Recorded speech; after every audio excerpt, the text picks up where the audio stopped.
Hey,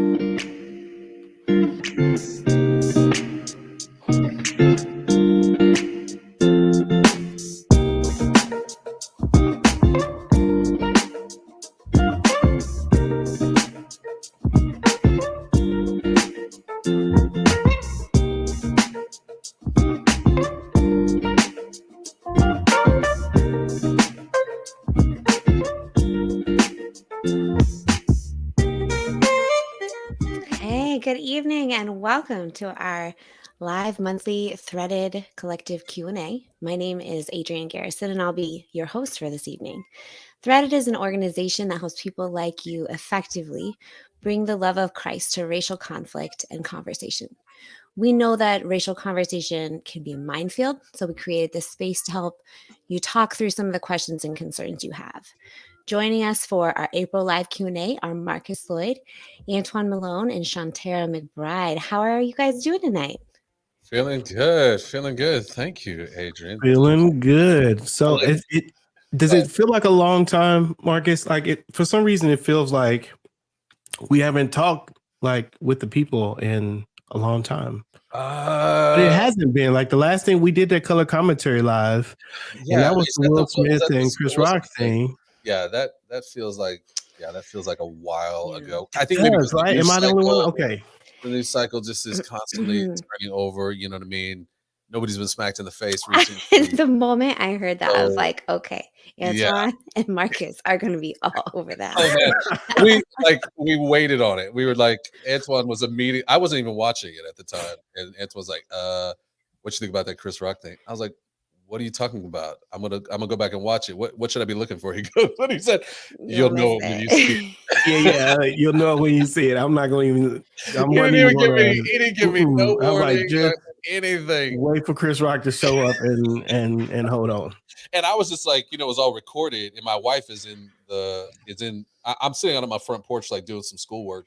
She's watching it like live in the other room, and so I just go on our recording deal and I just fast forward until I see Chris Rock, and I'm like, oh, let's see what this is. And then it was all. And then you knew. And I knew. I didn't have any problem recognizing what he was asking me about. So I didn't think you would.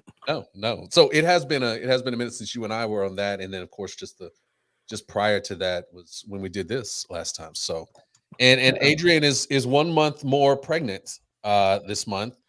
That's exciting. Indeed, it's a never-ending pregnancy. Well, look, I don't even think the people knew about it until like maybe last month. I think you just hide it so well. Although I know you're true. Like, she's just like this the whole time. I'm gonna close up on my face just for being here. I'm excited for you. Any updates for the people so that they can pray for you and be excited about anything coming up for you? I mean, obviously there's a baby coming, right? But in your own person, how do you feel? I feel really good. I'm just so grateful. Children are blessings, and this will be our third child. And we did decide on a name. We're calling him Samuel. And okay. I love the story of Hannah. I can't get over it. Her posture and the way that she cried out to the Lord. And Samuel means God hears us, or God listens. And for my family, my husband's in healthcare. He's an emergency medicine physician. And so these last 2 years have just been really, for everyone on the planet, really complex. But for us, have carried like additional levels of risk and unknown. And we kind of thought we were in the clear and could try for this third baby. And then Delta hit. And that honestly was like the hardest season for our family. And so we've never been more confident and just more deeply aware that our God is a listening God. He's the one who hears us. So we're excited to meet this little guy and for him to carry that promise and remind us of that. I love when there's a good story associated with the name that they can kind of take with them into their life. So that's really cool. Yeah. Thank you for sharing that with us. People love it. We got some loves. Hannah. I mean, not Hannah. Well, Hannah's who you talked about, but Samuel. It's a strong name. You gonna call him Sammy? Samuel? All the things, probably. I don't know. We'll see. We'll see what fits. Did you with your other kids, did you have in mind that you was going to call them a nickname and just found Yeah. yourself not calling them that? Did that? Oh, Oh, no. no, I you am knew ahead of time. we always liked the names that were kind of like old-fashioned names that had good nicknames. So I have a Ah, Penelope who's Penny and Theodore who's Theo ah, and now okay. Samuel. Samuel. hmm See, I Yeah. have an Elijah that I thought I was going to say Eli, but I never do. Never have. Uh-huh. Never have. So it's just E because it's even less. It's even less to say instead of Eli. How can I be Morley? So it's just it's either Elijah or E. But I love it. I thought for sure. Oh, or I wanted to name him Nathan. Mm. So his middle name is Nathaniel. So I thought I was going to call him Nathan as well. And it turned out that none of those things worked. Like it just was E. Yeah, you can choose a name, but what they They settle kinda, into is yeah. kind of based on your personality, right? Yeah, I think that's true. That is the strangest thing about how that personality actually seems to Dictate. match up with whatever the name is, right? It's just a bit odd. For me, I've noticed it with my own kids. My youngest his name is Solomon Judah Lloyd, right? And so he's Mm. peaceful lion, and that's exactly what he is. Oh, wow. I love He's that. very cool and Yeah. peaceful, but like also fierce Mhm. when he's ready to be. You know what I mean? Very And he has a deep focus. I've deep, noticed. Like deep focus. seems to be where he can just really lock in. Oh my gosh, yeah, a little too much, you know what I mean? Like, it's like, bro, you don't have to fight everything. Like, you don't have like if you don't get it just right, That's he's why like, you gotta be careful about those names "I because then know." they Well, become prophetic. the thing about it is like we had like Exactly. my oldest son was warrior of God, and he's just nuts. He's just lots of energy, and we wanted Solomon for like a peaceful like Yes. calming, and What so is that's what what he. is warrior of God? What is that It's mean? my name, Marcus Lloyd, Marcus Okay. Timothy. Marcus. Okay. Yeah, so we named him after me. We call him Deuce. So it's Okay. yes, the man, the myth. I Looks love like it. we got look, Shantara, you are not supposed to be there. You are supposed to be here. I'm gonna try to get Shantara in. We got to get her the So, link. Yes. I know, I know. I'm trying to. She's No, like, I showed up. I'm here. What y'all need? all right, I'm gonna make sure we get the link. Check with Jen. I know she sent you the link, Shantara. We're gonna get you in here. We want your perspective Yes. in here, but we can probably jump in, Adrian, if you want. We'll get her in here. Sure. Yes. We have a really okay. Well, Chantar, with the good part's gonna happen when you get on here, but we'll let these guys get rolling because they generally have plenty to say. So here is just your first question out of the gate. It's just a little question. Okay, you ready? All right. If white people who enslaved Africans believed they needed to convert those they enslaved to Christianity, how did they reconcile that with their views of heaven? Did they think that there would still be a racial hierarchy in heaven? So a little bit of history, a little bit of your take on that. I'd like to ask them. I mean, I think that's the question, right? Marcus is like, inquiring minds want to I'm know. Yeah. curious, which Things is to make you go, yeah, and it may just be again the what's the word I'm looking, the arrogance of the now, right? Like we just assume like now we see things and we're like, that's the dumbest thing ever. To think well in some ways of people, like there's some kind of cognitive dissonance that they were existing in that justified this idea of enslaving people, and that this was a heaven. Now, historically, I mean, if you start to expand, go deeper in, and you kind of read, how people talked about race and all that kind of stuff, you know, it was communicated via, ministry leaders and whatnot that the perfect nirvana, right, the actual heaven itself, perfect civilization had Black people in their rightful place, which is a serving space, and that comes all the way back. It goes all the way back to the curse of Ham, in which ultimately what they would say is you're going to serve your brother, right? And so they go, okay, curse of Ham, that's Black people. They're in service. That's their place in which God has asked them to be. That is their what's the word I'm looking for? That is their primary, their spot that they're supposed to exist in, right? That's what that kind of stuff. And so in the midst of let me finish this. And so in the midst of that, I think they just justified it that way.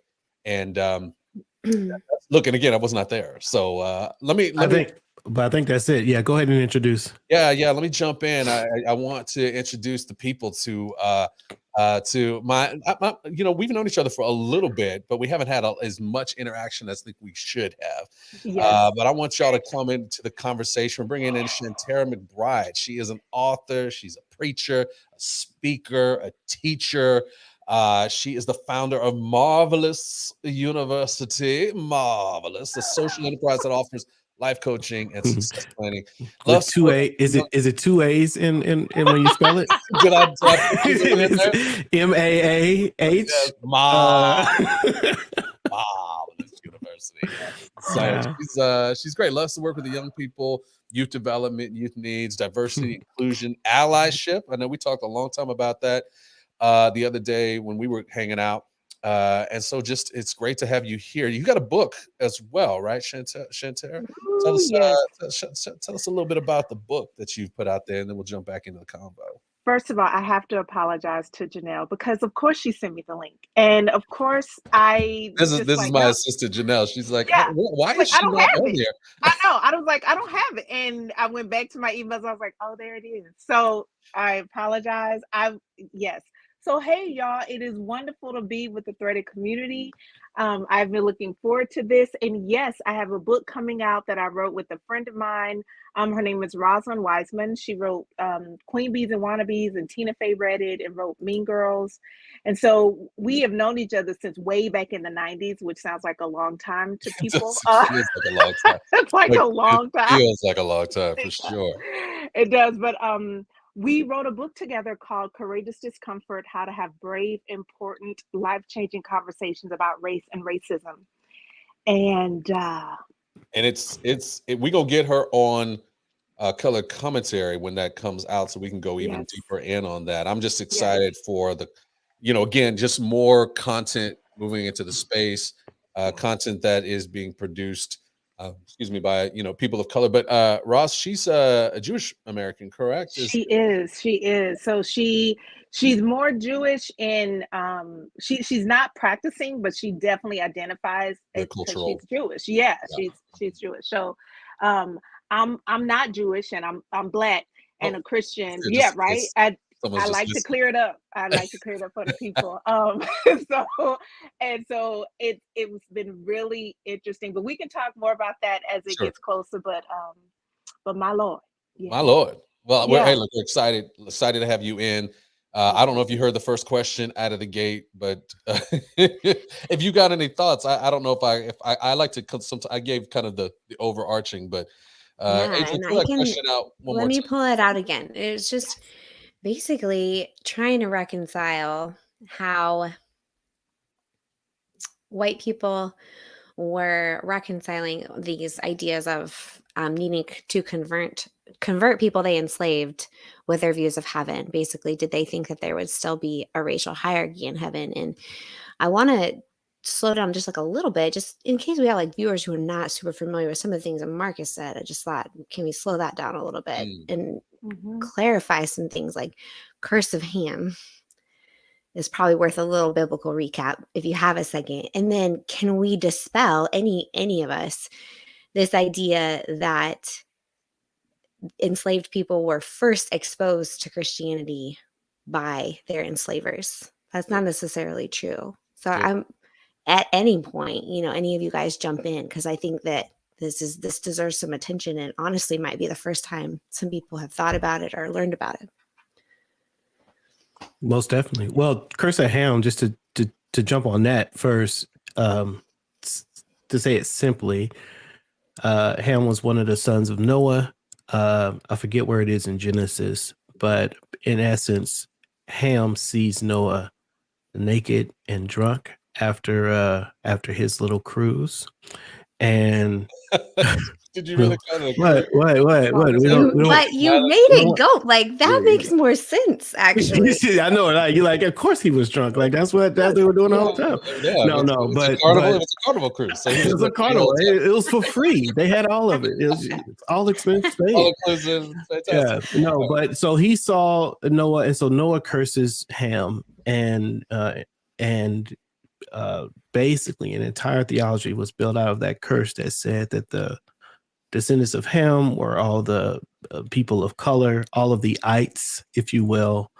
So a lot of the Canaanites, the very almost all the enemies of Israel, they were characterized as sons of Ham and antagonistic to God's people, which is the other peoples, and that they had a specific place as a subservient entity to the other brothers as a result of that curse.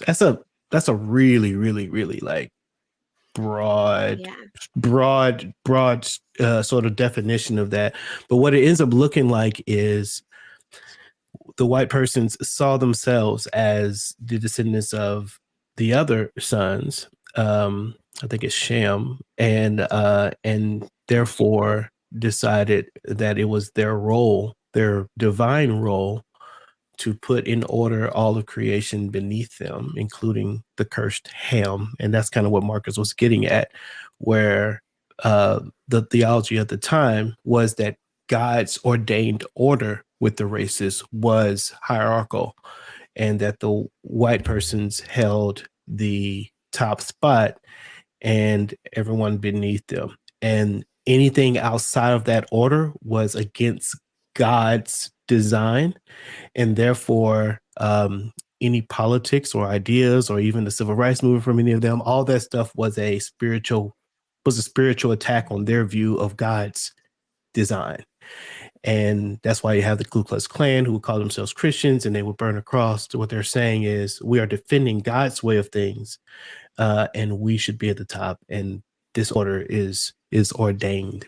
And so I would say that would be what informs their view even of heaven, potentially, as a result to the original question. Because if you allow that to breathe, then there's no reason to think that what should be here on earth is not what they would step into in their imaginations for what heaven, which would be the same thing, a different kind of space. Only they wouldn't have to fight for creation to be in their place. Everything would happily be in its place. So whites would still be on top.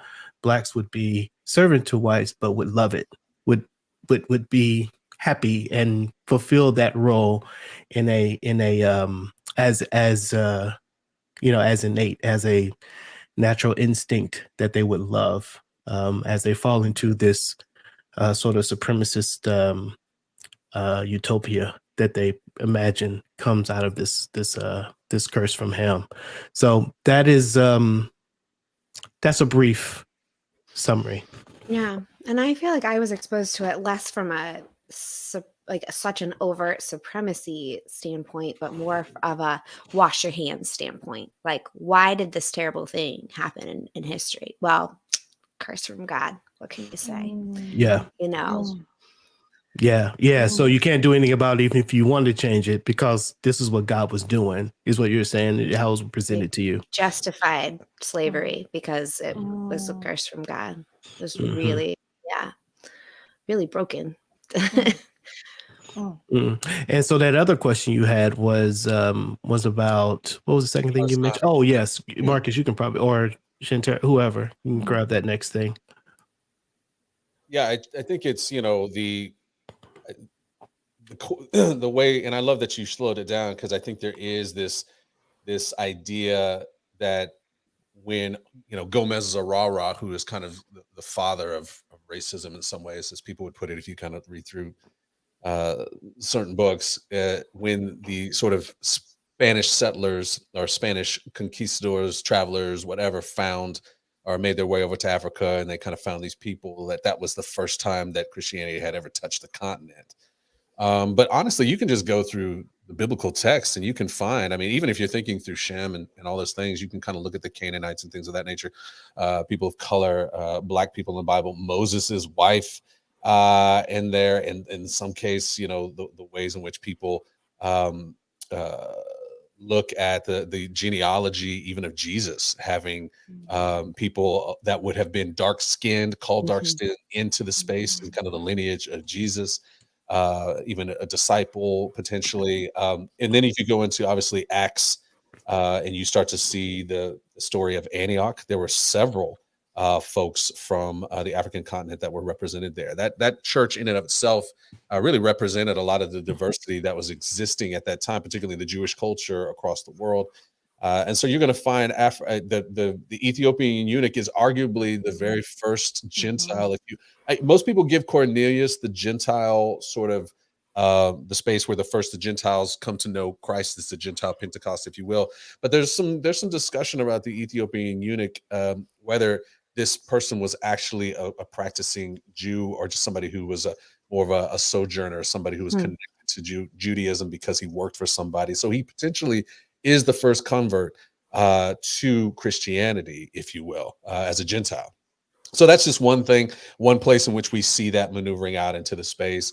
And again, you've got really, like real quick, Marcus, like there's so many other places though. Like I know. There's like the hidden, the sort of hint at it is when Jesus is chastising the Pharisees and he says, "You're so excited about proselytizing, you go over land and sea."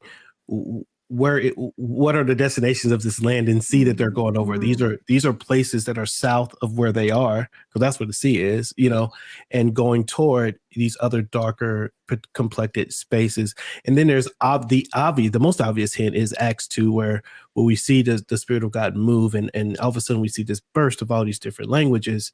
And even that scene, you have to wonder, like, the people who are talking and listening, they're all there, and they're probably all multicolored,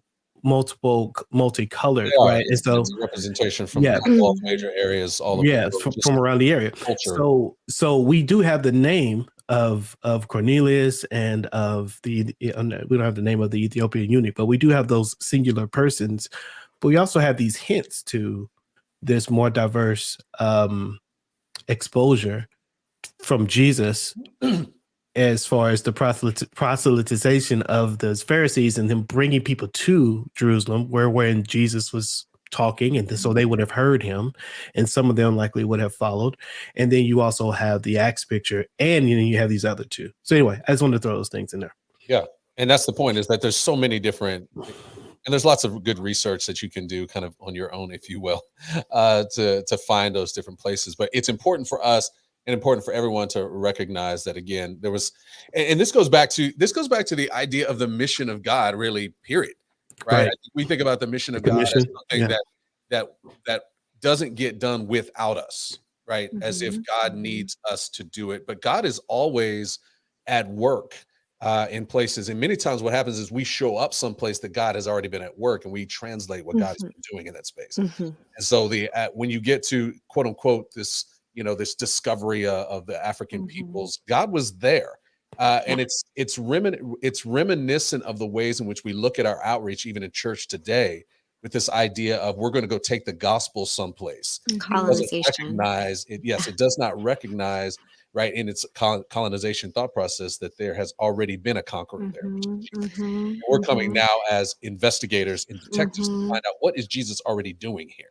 And again, that's just something we've taken with us, even to, I would say, I think there's people who still wrestle with that even now. I've been in churches, worked in churches where you still have that mentality of we're going to take the gospel to these places that don't know Jesus. Like, wait a second, hold up.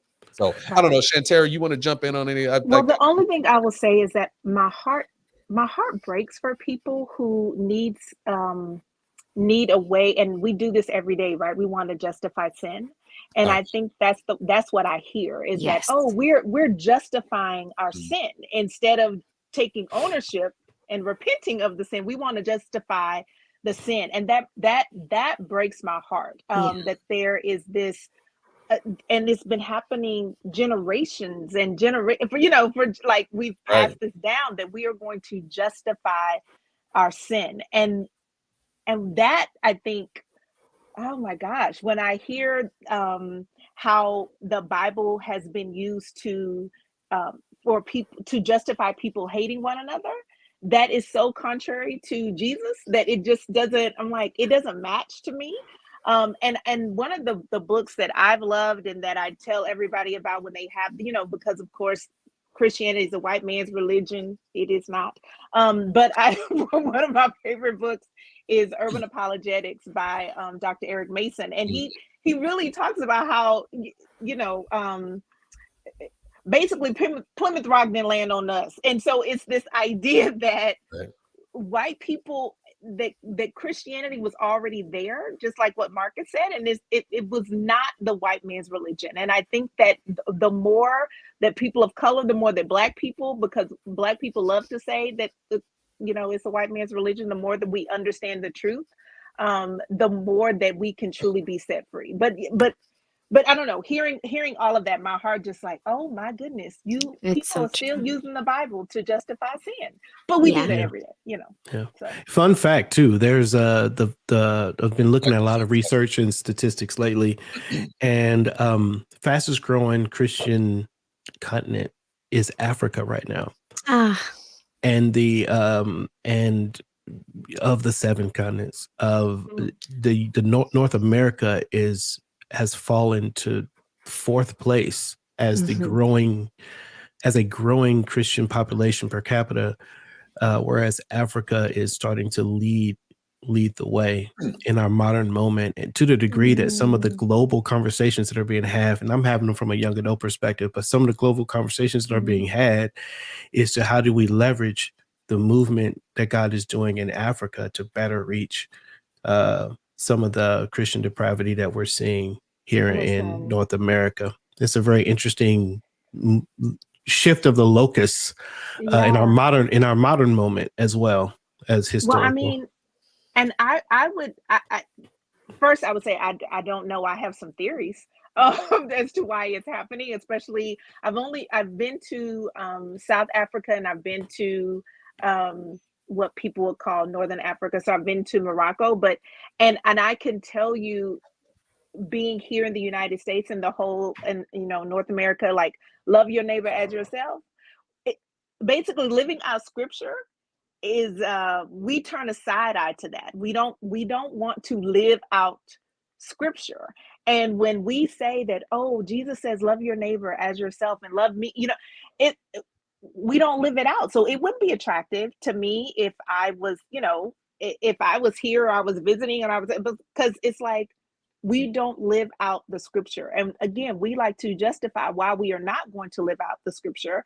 And we like to tell people, well, I understand that is a part of the Bible, but Jesus meant that my next door neighbor. And, we put these parameters on, and he's like, I actually didn't. So, it's just living it out. And I think culturally living out,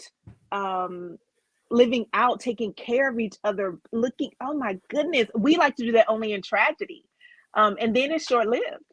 Well, and there's, we talk about, I don't know if we've said it here before, but there's an effect that happens on a society that continues to read the Bible from above, and there's an effect when you read it from below. And everybody who wrote in the Bible represented really a brown, marginalized group. And so it would make more sense for those who have experienced being brown and marginalized to find really a lot of comfort in the message of the Bible and what it's talking about. It's not just a book for the marginalized. Don't get it twisted. Because when Jesus died on the cross, which we celebrated a couple of days ago, he died for everyone. He died for the marginalized and the rich. But what he said, and I was telling my son this the other day, he said how difficult it is for the rich to enter the kingdom of heaven. And I was talking to my son, it's like, because they don't know they need God, right? They're looking at the narrative from empire and from power, which is not the way in which Jesus chooses to act, although he has full empire and full power. And so and to your point, Antoine, we do cultural intelligence training, through Threaded, and I get to teach that a lot. And what we always talk about is that the face of Christianity is actually an Anglican African woman. That's the new face of Christianity right now. And it's again, it's growing. And many times, and actually what's happening, even to go beyond that, the missionaries that are being sent out are coming more from other places. It's actually, the last time I checked, the missionaries that were mostly coming, they're coming from kind of China and Asian area countries, if you will. And they're being sent out, and many of them are being sent here to minister to us. And I've got my own theories about that we've got on the show. I don't need to get into it here, but it's a very telling aspect to ultimately this idea of, is there a racial hierarchy in heaven? And as Kenton himself, I can see it. He's like, but to the point that Kenton has on the chat here, of course they thought there'd be a racial hierarchy. Why would they? When you read it from above, and you read it from a place of power, you just assume that it's going to be what you're experiencing. The way you imagine it. Yeah. I think all the time about Copernicus realizing that, that our solar system revolved around the sun and not Earth. When I think of white privilege and the brain transformation that needs to occur, and there's something like, I love thinking of like St. Augustine as a church father, being an African man. I have a dear friend whose family is native to India, and he talks about how, I think it was St. Thomas that was sent to India. And so where they're from in India has been Christian for millennia. And every time I hear these stories and think about it, it's one more piece clicking into the right place in my mind to reorient out of my whiteness being central and God, reorienting to God being central. And it is such a good feeling. And I think anytime we can correct this mythology of Christianity being white in its origin or in its current state, it's so needed. And there was immense resistance to the idea that of what was true, right? That all the planets revolved around the sun, and simultaneously we're going through that now. And of course there's resistance, but ultimately, how do you resist truth? And the more that you can acquiesce to it and reorient yourself, like it is good to be oriented in what is true. It feels right. And and I would say it's almost like a discombobulating in a sense, because the things we're talking about, I think it's not far off. Like, there are many people who in the last 5 years have realized that Jesus wasn't white. Like, it's the first time they've ever thought about it.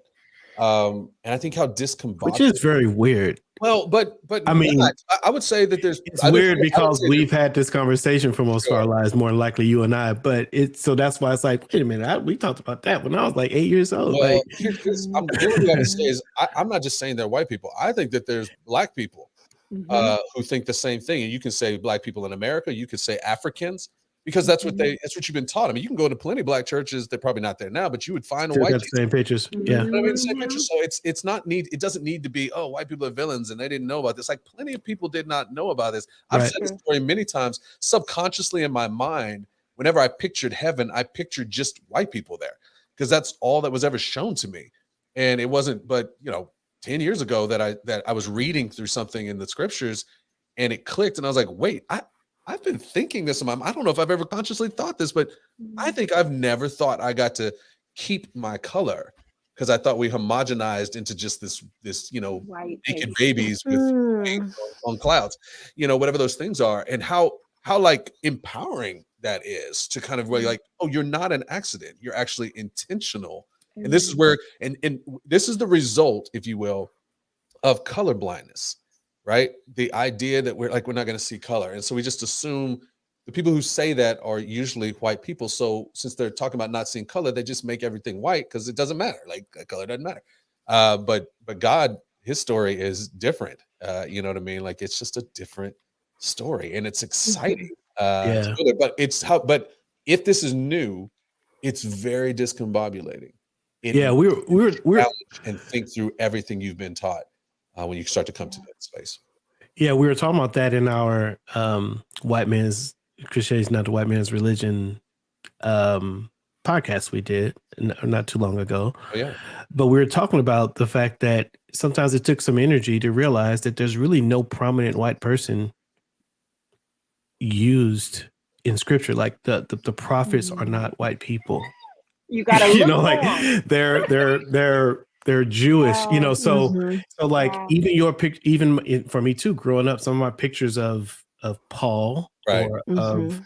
or of the disciples or of Jeremiah or of Moses or of David or of Saul or of Nathaniel the prophet or really you gotta actually, if you really think about it, and it doesn't mean, this is what it doesn't mean, as you said, Marcus, it doesn't mean that white is less, Yeah. right? That's not the point of the conversation. We're not trying to, it's not about a, you know, this isn't Villainize about and try. this, Yeah. this isn't a value conversation. This is just stripping something that has relevance to how we do society away from what the true story of the Bible is. Mhm. You have to look intently to find anyone who speaks with authority in the scriptures who are white. Any Mhm. apostle, any preacher, any prophet, any writer, you're going to have to look for that. And Which would be like Eurasian, like European descent, basically. I mean, Yeah. I guess I feel like we're getting into this thing where you keep saying white and like, oh yeah, but the thing is, Right. what is white? yeah, what is white, exactly. right? Yeah, that's right. So European, you're right. So European, because that stuff's just not there. You know, you don't have the Norse and Viking. Like those aren't. This story is about this brown area where it pertains to skin color, and so even my imaginations when I'm reading scripture, sometimes I fill in pictures that, as you said, Marcus, match more what my culture, what the American culture has imprinted on us Yeah. Mhm. than what the Bible is actually saying. Adam and Eve, you know, again, you know, a Mhm. lot of, there's just no place. There's no place. There's not many. You get the Roman centurions, and that's about where you get to start. And then you get some of the Greek stuff in the New Right. Testament. But all the prominent authoritative voices are non-white voices. And therefore, by definition, should make it not the white man's religion on that alone. How can it be the white man's religion Ta-da! when no white persons speak to any real authority? They have no authoritative white voices. All the Wow. authoritative voices are non-white voices. So that should Which knock that should one make out. you see how it was used as a weapon and not Mhm. used for love. Like that in it of itself. Like when we start pulling back the layers, it becomes this like, oh, y'all use this so I can hate other people. Oh, okay, now I see how how it was used. But instead, it's like you see the truth. It should set you free. That's what that's what the Bible says. But I get it. It's like we've been told a story for so long that it becomes the truth. Even if it's a lie, we make it the truth, right? And so and that's why my heart goes out to people because I'm just like, oh my goodness, this is what you have been taught and told, and oh my God, they have been lying to you. Bless your heart. Like that truly is where my heart goes. Not, I've passed the point where I'm like, well, now you should know better and just deal with it. I truly think, oh my goodness, Yeah. you have been told this lie by, parents, by grandparents, by great grandparents, and it's just like by your pastor, and it takes some time to unbelieve that. I have hope. I have hope for the kids because we have got amazing people working on getting much better Yeah. representation. And I think about The Chosen. I don't know if you guys have been following Yeah. that series, but just a beautiful job that they've done being, making representation such a key element of that story. And I don't know what it would be like to grow up without this mythology literally filtering all of God's word, filtering over all of God's word, the mythology of white supremacy. I don't know what that would be like, but I'm hopeful that they can get to the heart of the matter if they can just like disillusion, not grow up with that illusion. Yeah. What's funny, just a kind of a side funny story. So, my wife and I are both actors, and she gets to kind of practice more than I do these days because I've got other things to do. But they shoot, they've shot The Chosen here in the Dallas area for season 1. Then they went over to Utah, and now they're back shooting down in kind of South Dallas, Ellis County area. And so my wife has tried through the agent, like, hey, I want to get on the show. And my wife is white. Now she plays other kinds of, ethnic places. She usually gets kind of Hispanic, maybe Asian, a lot of times where she can play that as well. But she's a little too light. And so she has had the hardest time like getting in because they're like, nah, we're looking for browner people. Sorry about that. So it's just kind of funny to see because it was like, years ago, it would have just been her. You know what I mean? She Yep. would have been Mary, which she has played Mary many times. But now it's like, nah, you actually don't fit. So you're right. I think there's a change going. And again, to your point, Shantara, like if you've been in this space like that, I think that's still, and I'll use the word again, discombobulating. Like I think this is part of the reaction is at the core of everything you've thought. You're starting to see that you don't matter as much as you thought you did. Woof, woof. You know what I mean? Like you're not as important. You don't have this high place and value, and your history has tried to teach you other things, and you don't know how to kind of work that out. Like I think that's part of it. And I feel bad because it's tough. Listen, there's a traumatic. But what a lie that your Agree. skin color Yeah. is what defines your worth. Yeah. Like one way or Right. the other. yeah, Like, yeah. but what it's Right. worked. I mean, we don't like to believe that we're not as important as we're on our jobs, Yeah. let alone to God. God, So it's right? Yeah. It's like, hold on, Wait a second. Like, I'm gonna see what they do without me. Me and my cashier Like, skills your are going job- away, and listen, and this case are is you going kidding me? down. Your job is posted before you walk out the door. Right. Like that is so when They we gonna make truly- it. Listen, I've already made it because they got somebody ready to replace you. So when we try to figure that out, like about God, it's like, hold on, wait a second. It's hard. It's hard. So I really do. I know how I am just within my family. So I can't imagine, just the idea of like truly wrapping my brain around this unbelief. And I know people who will be like, well, whatever, they need to get over it and they just need to roll with it because it's the truth. I hear you and I understand. However, there are so many things that, especially as a culture, that has been taught to us. And yes, I mean, I could complain about I wasn't taught this in middle school and high school. Wasn't taught this in, Sunday school. But I truly can also sit back and say they taught what they knew. And now it's time. Now that we know better, now we must do better. And again, my heart goes out, and I'm just like, whoa. Now that doesn't mean I'm going to continue to accept mistreatment and that Sure.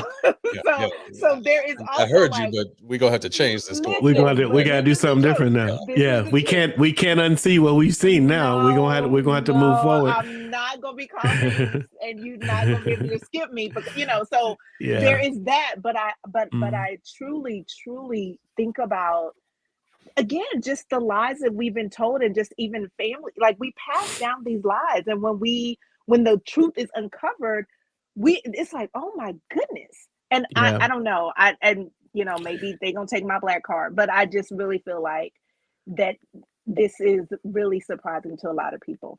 Yeah, I think too, like there's two things. It's kind of I don't think for this room it'll be a shock, but just race has mattered way more than we think. And it's conversations like this that reveal that, when your view of race and the value therein starts to affect how you imagine things, how you create. That's why it's so important to see like children and how they play with dolls, right? You start to see that you didn't have to say a whole lot, but they just caught things from community, from the culture, and their imaginations were shaped by those racialized so there's those racialized thoughts, right? So when the imagination is shifted like that, then that's one thing. It just, race has mattered way more than it needed to. But also that same energy that was like, hey, we want to protect the proper design that God put in place. I would love for that same energy maybe not the destructive versions of it, Right. but that same energy to say, oh, okay, we still are Mhm. good with God's design, but it wasn't what we Yes. thought it was. It's so God's good, design Antoine. is actually this. Mhm. Let's bring the energy that we were bringing to this other thing to this correction Yes. of the energy. And what we don't have is that. What we have is, oh, we were wrong about that. Okay. And now all of a sudden we no longer have the energy to defend the theological design of God. Now it's just like, well, we just got to figure it out. The race is just a thing that we got to deal with. We'll never get it right this side of heaven. Throw your hands up, forget it. Let's just keep moving, do the best we can. But just a minute ago, we were burning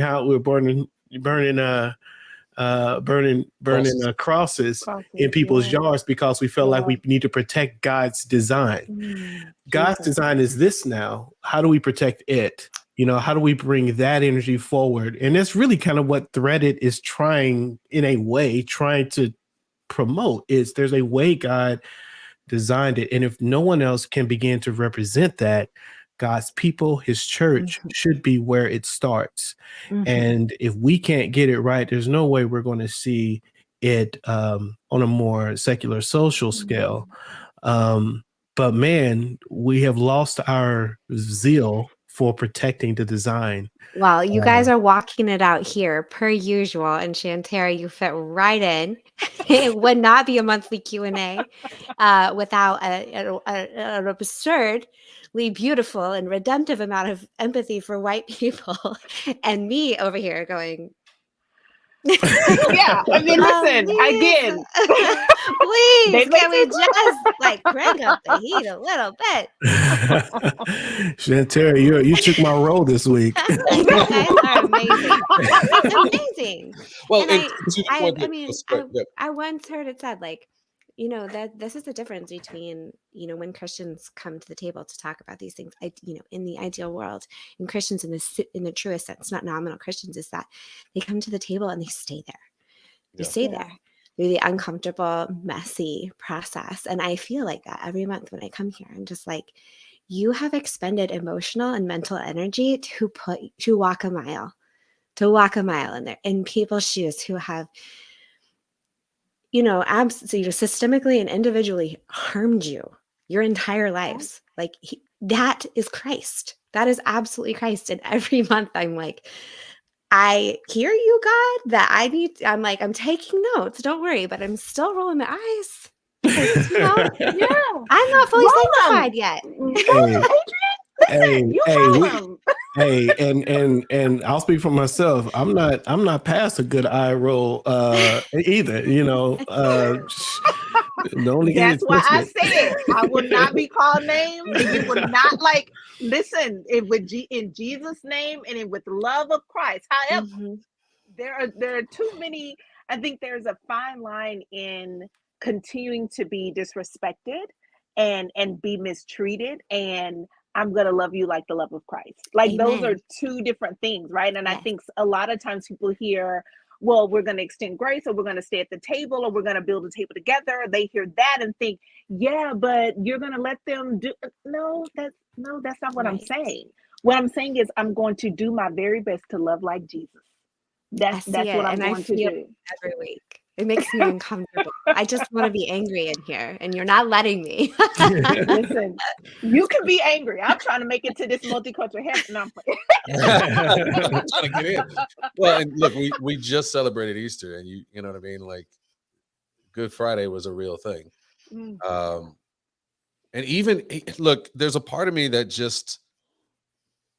still even wrestles with the caveat, right? Like I want to, we're talking about it. We're going, hey, we want to stay at the table, and we won't allow ourselves to be mistreated at the table. And there's a part of me that even wrestles with that caveat, because Jesus didn't say that. Jesus didn't be like, look, if I'm mistreated, then this is all off. And I'm like, I don't like that part, because that's what people, you assume that people will mistreat you if you allow them. Like, they'll see you and like, oh, you're letting us mistreat you, we're just going to keep doing it, which, again, we've seen that historically. But there's something that I just am not comfortable with the caveat. I want to say it, and I do say it because I don't want to put anybody coming to mistreat me, but I'm not fully comfortable in it yet. Yeah. 'Cause I think it's because Yeah. we don't trust the gospel. The gospel, like we always say, people are like, just preach the gospel. You're like, well, what do we say to the gospel preachers, the ones who enslaved us?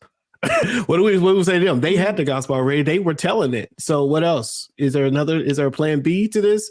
Well, Right. But see- the truth is that, but the thing is, there's a distrust Yeah. in the body of Christ with the exploitive, the drive of self-interest. You know, how self-interested we are it still is too great in the American church culture that it doesn't make it safe for you to not be. And so when you come into the room, you're like, man, I got to take care of myself because ain't nobody else going to do that. Meanwhile, the kingdom is supposed to be that the last person you think about is that you take care of yourself and you take care of everyone else around you because they will take care of you. And as we share each other's burdens, it's just that's not the world we have lived in. That's not the history. That doesn't color the history that we've been taught or have experienced, whether short term or long term. And so now you're asking me to step into this spiritual reality that doesn't match my physical, and it just creates this kind of reticence to be like, man, I want to believe that. That sounds like a beautiful thing. I'm just not sure.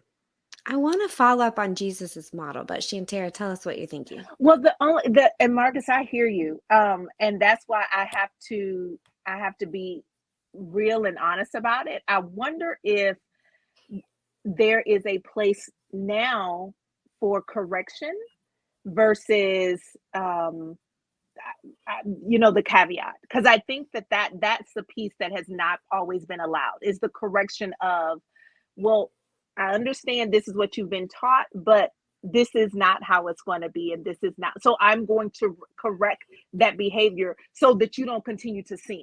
I'm going to tell you the truth about this, and then this way we can move forward, or this way we, and I think for me that's what's missing, and that wasn't always allowed. That we just had to, this idea of just extending grace without correction, and I don't know if I'm not there. I think that when I'm saying, I'm going to stay at the table and we're going to have this conversation, there's also going to be a place for correction. That and that is where I am. I don't think I cannot anymore not correct, because I think for a long time I was just like, well, they don't know no better, so oh well. Yeah. And I'm just not there. You're talking about advocacy, which I think the church doesn't have a really robust theology around advocacy, recognizing how God advocates for humanity and just speaking the world into existence. But then Jesus, as he incarnates, he advocates on all these different levels. He advocates by his choice to where he's going to incarnate and who he's going to incarnate as, which goes back to really being truthful about the cultural context in which Jesus chooses to put himself and who Jesus is culturally. That is a aspect that helps us get away from these ideas of white Jesuses and black Jesuses and Asian Jesuses. Although I love that people see themselves in Christ, concentrating on the decision that Christ made to put himself where he did and with whom he put himself is big. And then you follow Christ in how he advocates, when he speaks out against something, who is he speaking for? Right? Who are the people he's speaking, and then who is he speaking against? Who are the powers that he speaks against people like, Jesus was never political, whatever. No, he spoke very plainly to the political things that were going on, whether they were spiritual. We talked about this the other day. It's what spiritual or governmental. There are definitely things in which he said that would have made Caesar really frustrated with him. Yeah. Clearly he was, Herod was going to try to kill him as soon as he was born because he was coming in as the king of kings. So this idea of advocacy for others is a big piece that we just don't know. And I think that's what I hear when you say, Shantara, is like, the advocacy is, I need to correct you and stop you from doing the thing that you're saying about these people. You don't get to talk like that. I got in trouble for this at my last church. I was advocating for a group of people who had no voice in the midst of my church against someone who was basically blanketing a statement saying, "Oh, those people are so lazy. I'm not going to go volunteer over there." The whole community, and I sent a very helpful email in response with a couple of So bullet helpful. points, that kind of So stuff. helpful. You And it you was offered a little immediately assistance. I just a got little in bit. trouble for it. I was pulled into the office by the principal. You know what I mean? Mm, And I think that's the difference where the church hasn't mm, been able to go. No, you don't get to do that. And that's to your point, Antoine. Is like I'm okay. In some ways, I'm better. I feel better sacrificing myself if I know that there are advocates who are going to come and Yeah. stop it. Yeah. Right. And Yeah. Adrian, you're going to say something. I'm sorry. Well, you talked about, I'll sit at the table. I have a caveat though, and Jesus didn't have a caveat, but I think that, he was always seeking the will of his father. So earnestly seeking the will of his father, and it's so clear. He was I'm going to use the word evade because that's just what comes to mind. Like, how many times did he evade an earlier persecution at the will of the Father, so that the greater mission of God could be, and so I think, B. Matthews in here is using my word boundaries. Like, that's exactly what I'm thinking. Like, Jesus had boundaries, he had boundaries with his closest confidants. He had, boundaries within, the way he kept the law. Like, he had boundaries in understanding Jewish law that was basically defined by the culture, where they had increased the boundary, for a given law to keep themselves from breaking the law. They would widen its berth, right? And he would cut through that. I think he was working a lot with boundaries. And one of those things was like, who could harm him when? And so, yeah, you can say like, well, he didn't have that caveat. Like, he paid the ultimate price. He was willing to suffer for other people, but in God's time and in God's way. And I think that that's probably, it wasn't every day. It wasn't every time he sat down at the table, and it wasn't like constantly. So I don't know. That was just what I was kind of thinking through when you said that, is that if we want to be of service to God, like, our willingness to think of other people first isn't the rule. The rule is listening to God's will. And there will be times when God extends his protection and provision over us in a way that means we are thinking of ourselves, and in the sense that we're thinking of how we're being obedient to the Lord. I don't know if I'm making sense, but yeah, I think the default kingdom position is I for you. And then there's moments when we're spirit led, like you said, because we don't know what God is doing in his biggest picture. And so the thing that would override that default is a spiritual inclination. It would be what you're saying. Jesus is like, hey, I could let them throw me off this cliff in Luke 4, or it ain't my time or way for me to suffer. So I'm gonna skip out of that, and allow the spirit to dictate those sorts of things. And I think this is part of what it means to be disciples, and learning this balance between what I'm going to call default kingdom ethic or default kingdom culture, where our natural inclinations are in one particular direction, or Jesus speaks it: love your neighbor, love your enemies, bear each other's infirmities, don't return evil for evil, all those sorts of things that we are taught. And then there are these moments where Jesus totally goes after the Pharisees and calls them out at the right moment, knowing exactly why he would do it. Right, what you said with his timing, knowing that would incite them, and knowing that would, accelerate this moment that he was going to be crucified in for the Passover. So I think there is that. I think it's a good point, that it isn't love as the unadulterated. It is love, but it is second to. It's Hosea being told to marry the prostitute. Well, that's not the normal way to go. God might have to come in and say, hey, I'm doing this right now. And we should always be obedient to that. And it's the importance of being connected to what God is doing, in addition to embracing this love first sort of ethic. Yes. Let me go a little deeper in that. Just the reminder that we have to keep. And again, I'll talk about this robust sort of thought process about advocacy. When you look at the Trinity and how it engages in the world, it is advocating for others and it's advocating for the world, right? Like God And Jesus's model is advocation for the world and advocation for others. He doesn't advocate for himself. Part of the reason I think he doesn't allow people to throw him off a cliff, he says, my time has not yet come. What is that time? That time is for salvation of the world. That time is for the finishment of my mission to be ended in a particular way so that all the things happen that they need to happen. So even in his time of advocating for himself, he was actually thinking about the world. And I think about Dr. Martin Luther King, and, we talk about nonviolence and things. And I remember, there's a story of Selma, Bloody Sunday. You have John Lewis leading a crowd over the bridge, and they get, pummeled by the police and on national television, that kind of stuff. And then a few days later, Dr. King leads a group across the Edmund Pettus Bridge as well, and stops because the police are there. He stops and he kneels and he prays. And everybody gets down on their knees, and they kind of in the same kind of way. And then he gets up and he turns the crowd around.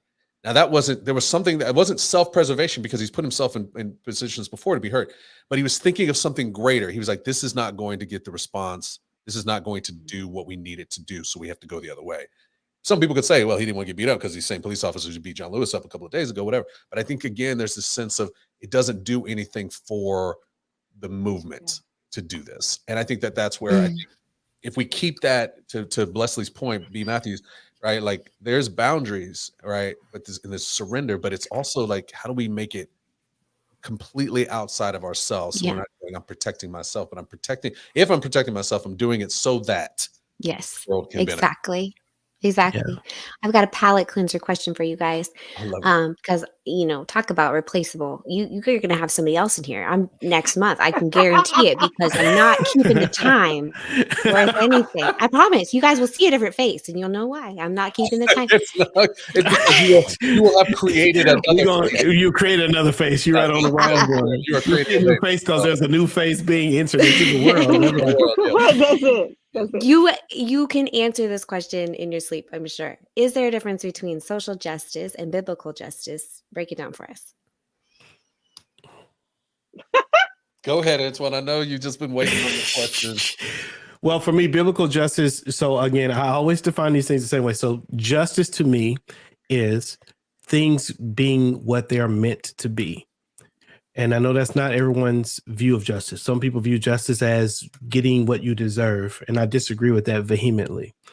Justice is about things being what they should be. That which is just, that which is right, that which is good, is that which is appropriate, which is what it was designated to be in its place, to do what it's meant to do, to find its place amidst harmony and beauty, right? To find its spot and to be there and to fulfill it and to do it.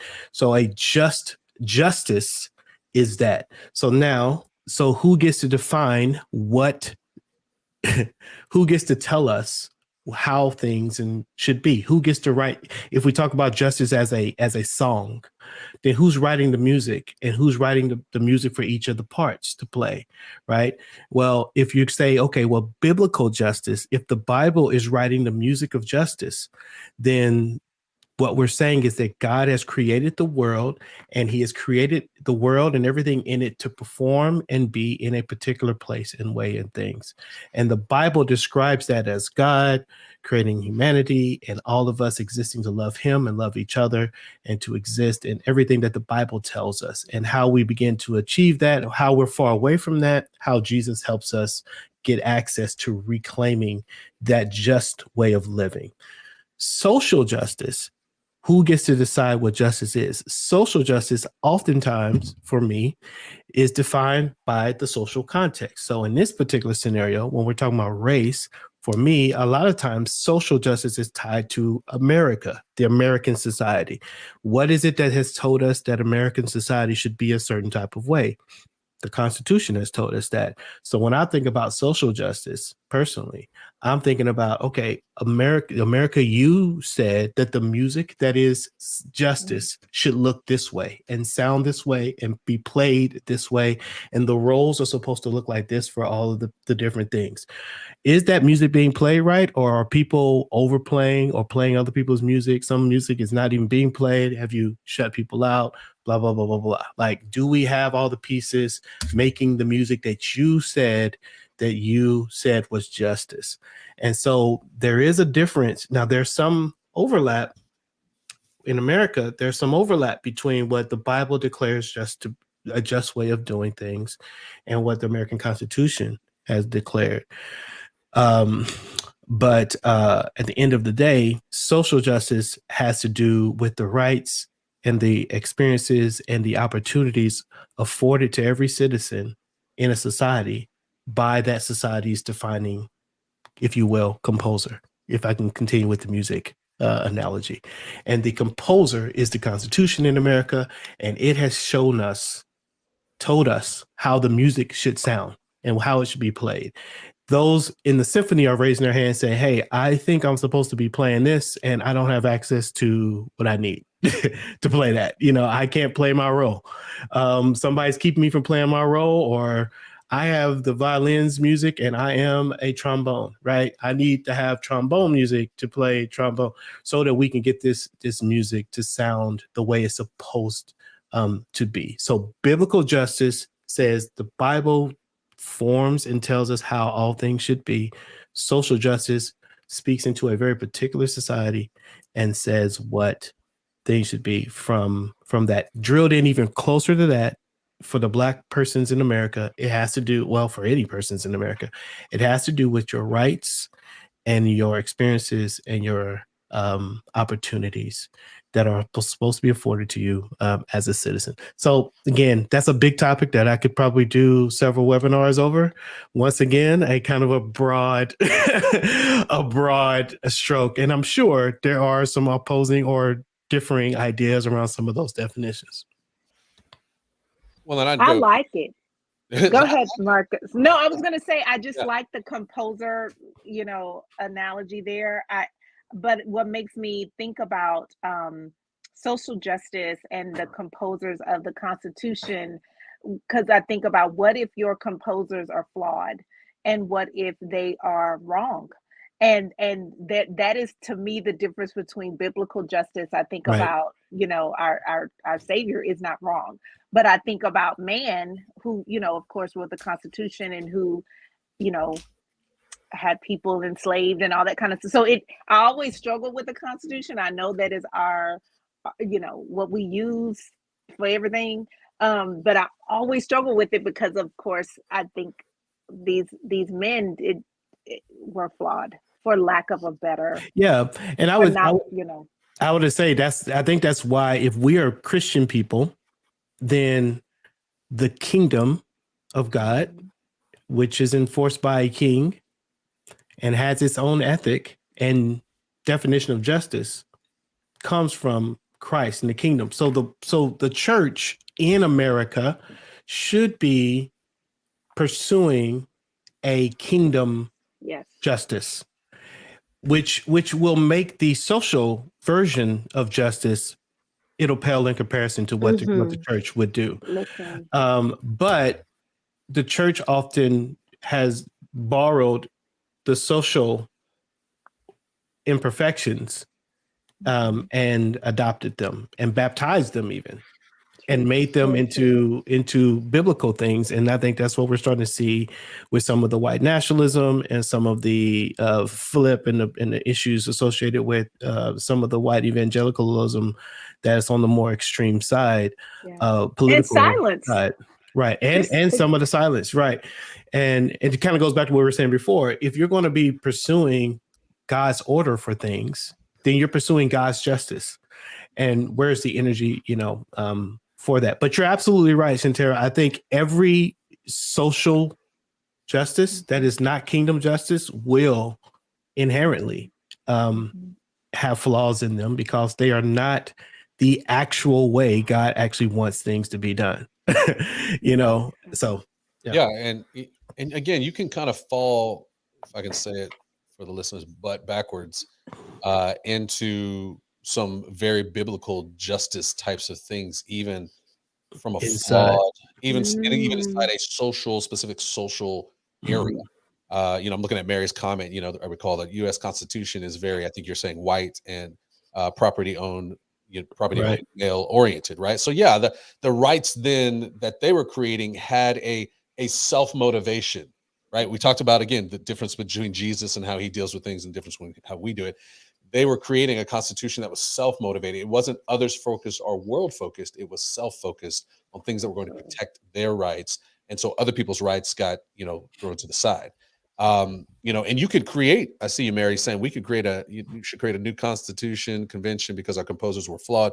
Here's the deal. Anytime you create a constitution with people, it's going to be flawed, right? Unless it matches kingdom. Well, I still would say, and it wouldn't, because we would again. It'd be thing we had to that was the law, was what the Jews lived in, exactly. And they failed miserably, repeatedly. So I will say the only, not the only, but one of the main reasons Jesus was needed at all is because it was inevitable that we would never get it right. We couldn't do all the things. Somebody had to come who could do it for us, right? It's I can go into other things on that. So I do think it's important for the listeners. Like, biblical justice manifests itself in lots of different ways.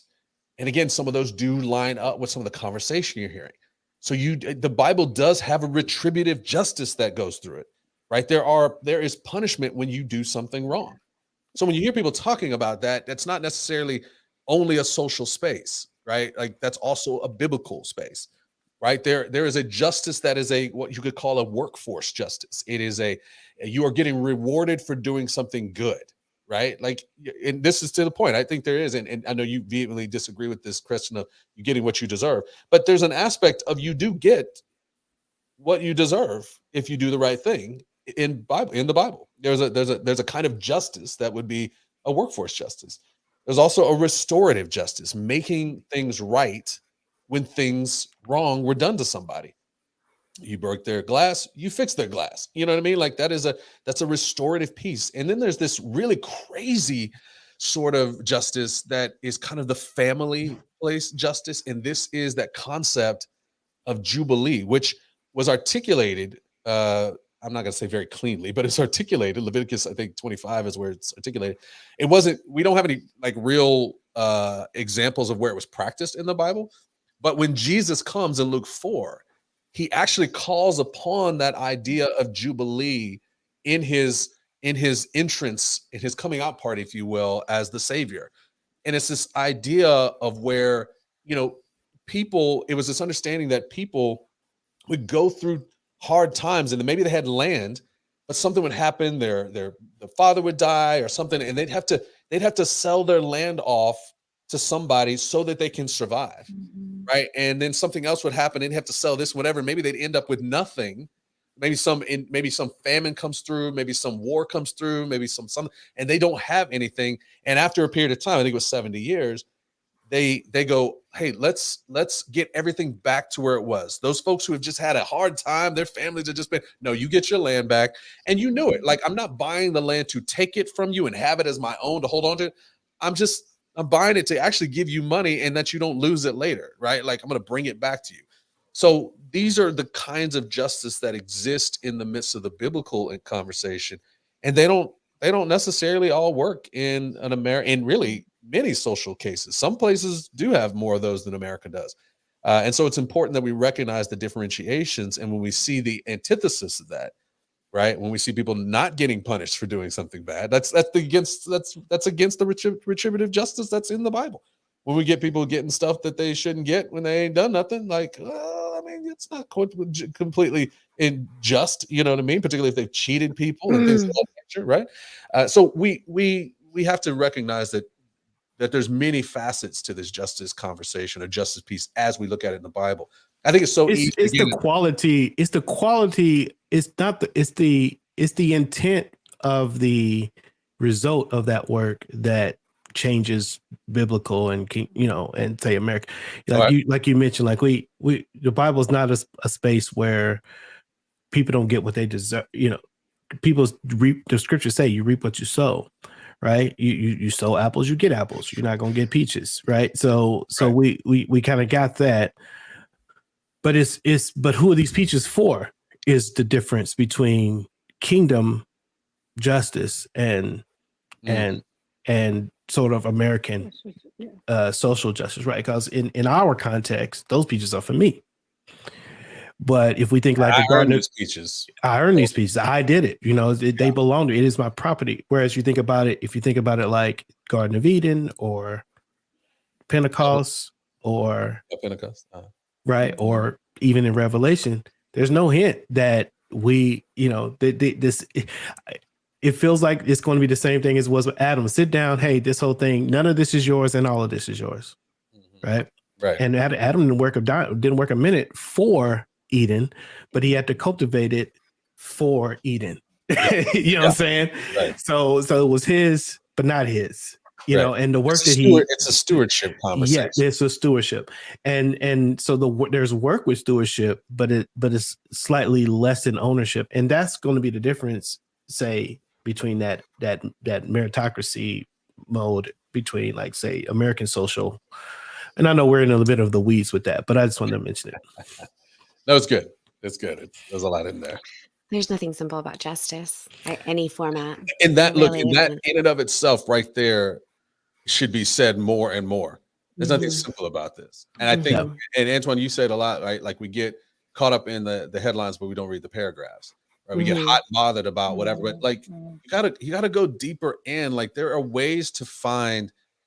I think everybody desire justice as a thought process, but you have to start to train to start to think what that looks like. We just throw the word out there, but there's a training that needs to be done so that we understand when we see it, how we engage in the conversation. Yeah, I mean, real quick, I know you want to jump in, but I'm going to say this quick thing, and then I'm gonna get off justice. If Jesus is the bringer of justice, then grace is a part of justice, which pushes against this pure meritocracy version. And so here's where it flips on its head. It's the reason why I'm so vehemently against the corner, you know, the sort of a boxing version of, hey, justice is you get what you deserve. Because if justice were that, then Jesus and God are not just, right? Right. But they can't not be just, because they are the authors of justice. And what Jesus does is he says, hey, you're created for me. And what would be just is that you and I are in relationship with each other, because that's what's supposed to be. Now, you have fractured that, and you could get what you deserve, which would be hell, but it wouldn't be justice, because it didn't return to me what should be. So I'm going to die on the cross and make an opportunity for you to be restored to what should be, right? I'm going to make that about, and it's not that, I don't think it's dissimilar than me going to my son and saying, hey man, you can't have my son. My son was walking to school when he was younger, and he just took somebody's bike off of their patio. He just like, hey, he was like 7 years old. He's like, look, I got tired of walking, so I just took the bike. I'm like, you can't do that, man. That's not how that's going to work. Now, of course, he's got to take the bike back, but I could punish him. He stole it, right? And I could, and he would deserve that punishment. But if I have a conversation with E and I say, hey, man, you understand that you can't steal, and I'm convinced that he is no longer going to steal, I can skip the punishment, because he will have been restored to the mindset of not. And so the punishment is not, so he didn't get what he deserved, but the putting things right had happened, and things had been just again. So I think the God's model, and so this view of putting things right informs our ability to love our enemies, informs our ability to reconcile. It informs this, it puts relationship or the right way of things ahead of eye for an eye, tooth for a tooth, which would be retributive and purely you get what you get, right? And so it's got to go a little bit higher.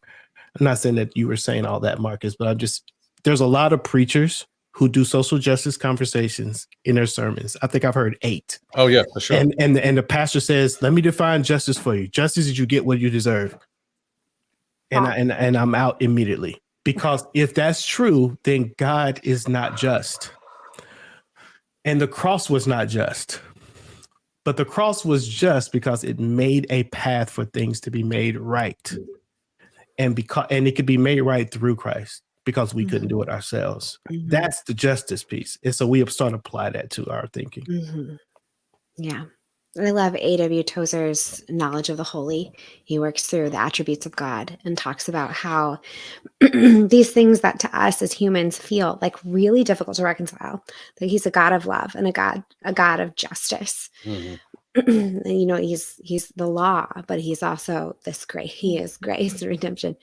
I love how he works through in that book. And basically the thesis is that we are finite created beings. Like, there is no possible way we can conceptualize of, you know, we can only just see this, like, you know, image darkly in a mirror, right? Reflected darkly in a mirror of who God is and how these things fit together. If it doesn't make sense to us, it's a reminder of how we are finite. But I can't help but think, you know, just it's in my head because, you know, just know that so many people are grappling with the God of the Old Testament and justice that looked like genocide, and you know, and all of these really tragic and confusing stories where God was, you know, endorsing behavior that seems, you know, unequivocally unjust, or even slavery, things like that. There are moments of that in the Bible, and I think that we could go on.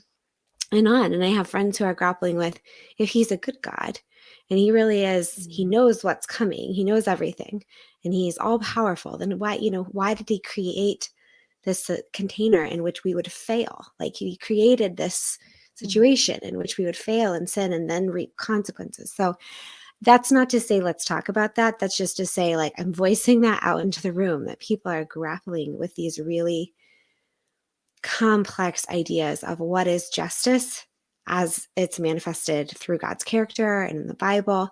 And you're in safe company if you are grappling with those really big, hard questions, because it is challenging. And I would almost, I mean, gospel justice is not the term, but I feel like I kind of wish that would feel like a little bit more on the nose for me about what we're trying to talk about in regards to justice as is manifest through Christ and the gospel, as opposed to the Bible as a whole. Not to say that those parts don't fit into the whole picture, but I think it's just so complicated. It is. I mean, absolutely. And, you know, you were talking, I was thinking about Micah 6:8. And we actually, there's kind of an extensive sort of discussion about this in some of our curriculum. But, you know, and I think the question, if I can remember correctly from our curriculum, is he says, you know, do justice, love mercy, and walk humbly with your God. Like, how do those work together? Right? Because I don't think it's just like, okay, here's a compartment, but there's a way in which, as we even think about justice, like if you're coming to justice and its absence of kindness, and the way that you're going to impart it, and if it's absence of humility and understanding that you too also deserve a kind of justice in how you impart it, then in many ways you're not walking humbly with your God. There's a submission to God in the midst of that. Like, I'm being humble and going, I don't fully understand what justice is like or how to administer it on my own. I actually need to lean into the kindness and the humility that there's a God who actually knows this better than I do. Yeah.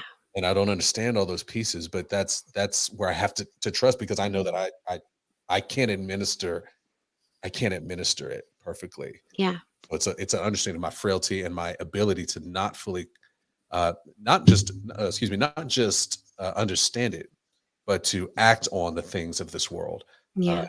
That humility is so big, and that's why we in our Threaded Collective, we had Dr. Amanda Giordano do a whole thing on like cultural humility, like because humility is such a big piece of the conversation. It's why Shantara is like, I'm trying to be humble, like, and understand like where you came from. I mean, it's an empathy as well, but it's also like I'm trying to understand where you're coming from, because I know that myself, I can be in this same position. Yeah, it's the ingredients of reconciliation. Like, it's in the ingredients. Like, if you're gonna bake a cake of reconciliation, like, you can't bake it without that is so true. Without humility. The cake falls flat or it doesn't rise. Whatever happens with cakes don't do what they're supposed to do. Yes. You don't bake. It don't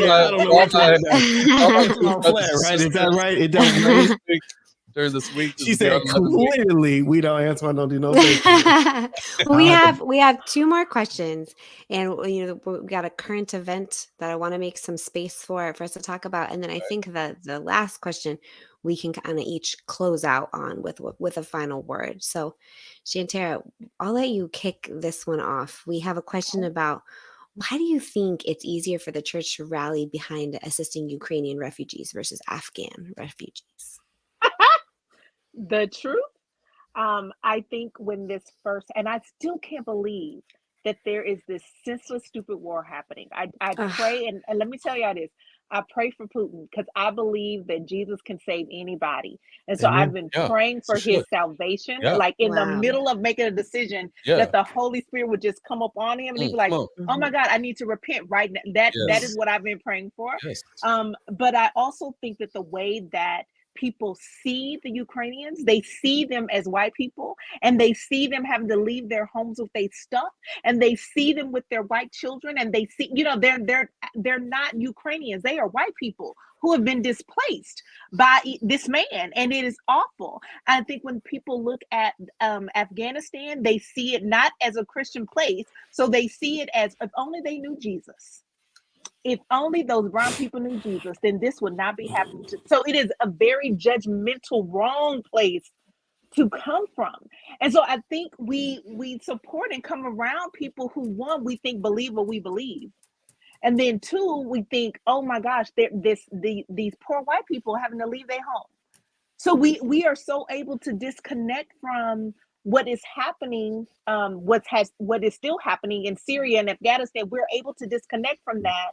And we identify with people in Ukraine. It is sin is real, and that's why my heart goes out to people who have been taught this lie about who Jesus is, what Jesus looked like, what the disciples look like, because it spills over into so much more than what we talk about around our dinner table.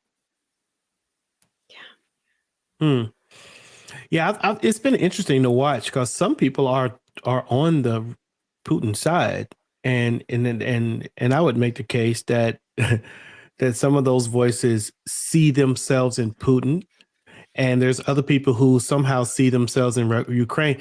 I have this crazy thought that we're just hopelessly addicted to ourselves, and that we're looking at the world, looking at every picture, trying to find where we are in that picture, and then we inherently root for that person, wherever they happen to be in the thing. If we're left to our own device, it's kind of like taking a group picture.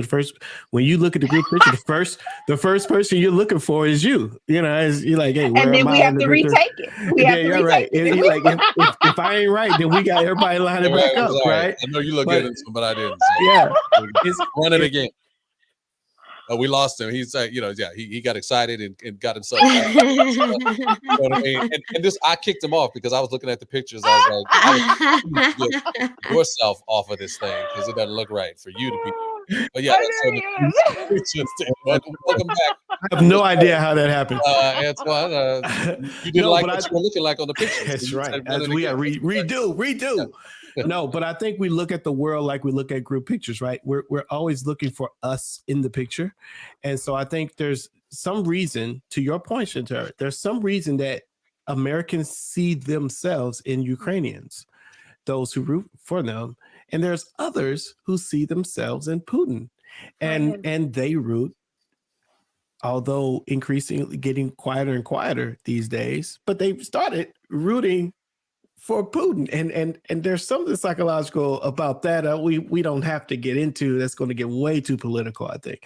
But it is a thing, and I think in Syria, I think people don't locate themselves in the face of Syrians, or Afghans. Sorry, Afghans. Either one. Either one, right? It's hard for us to find ourselves in their story, and so it doesn't matter.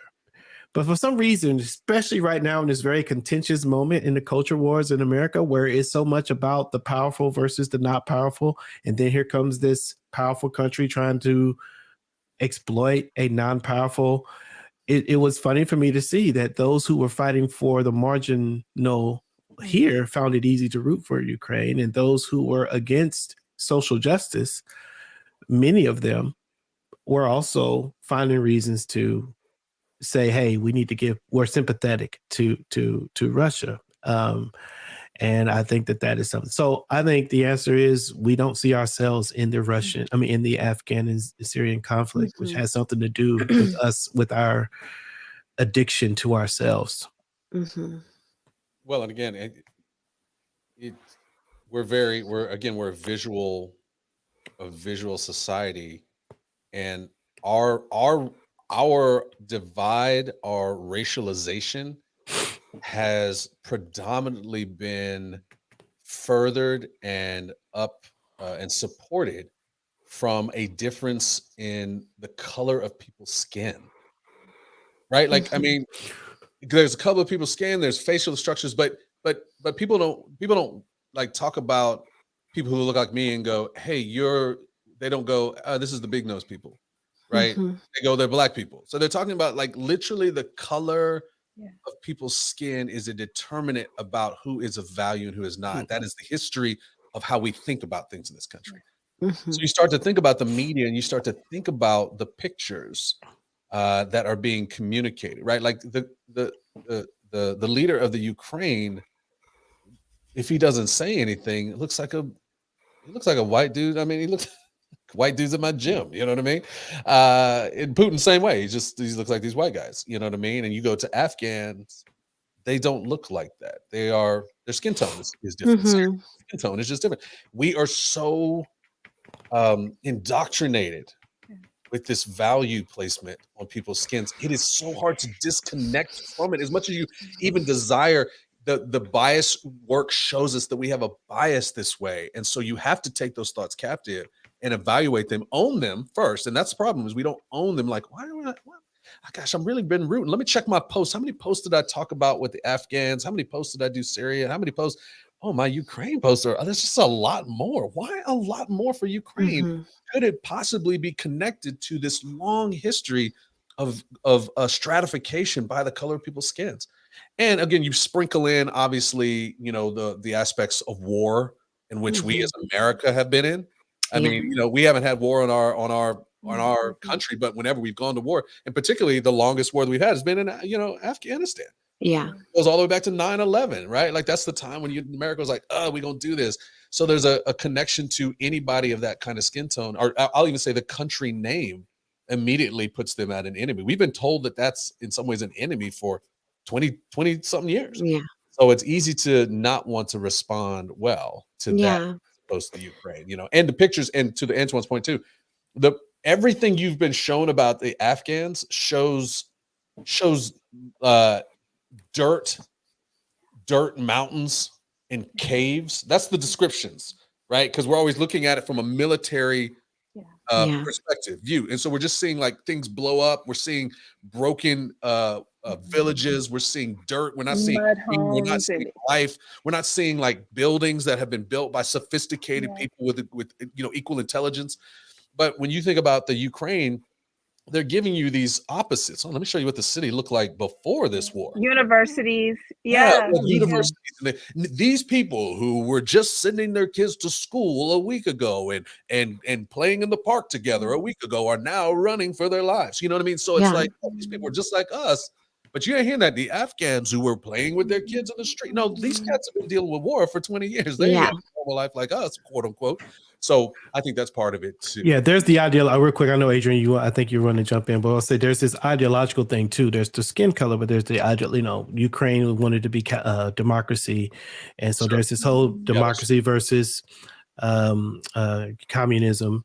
That is there, and then there's also the religious ideology that the Russian state, Orthodox state, are anti-LGBT, are championing a lot of the same. You can say Afghans are doing the same thing. Theological positions that make it easier for some folks here to say, "Hey, I'd rather, Ukraine is just as corrupt as." They're closer to the left than they are to the right in their theology, and therefore, I'm team right. I'm team I'm team Yeah. Russia because the church there agrees with my political stance and how I squared that with my values, my Christian values. So there's people who are siding with Russia for race, I think, for political ideology and for religious ideology, and vice versa for Ukraine, especially as I've listened to some of the YouTube stuff that I almost had to throw up after. Well, I think Sorry, we're just interrupting. I don't know.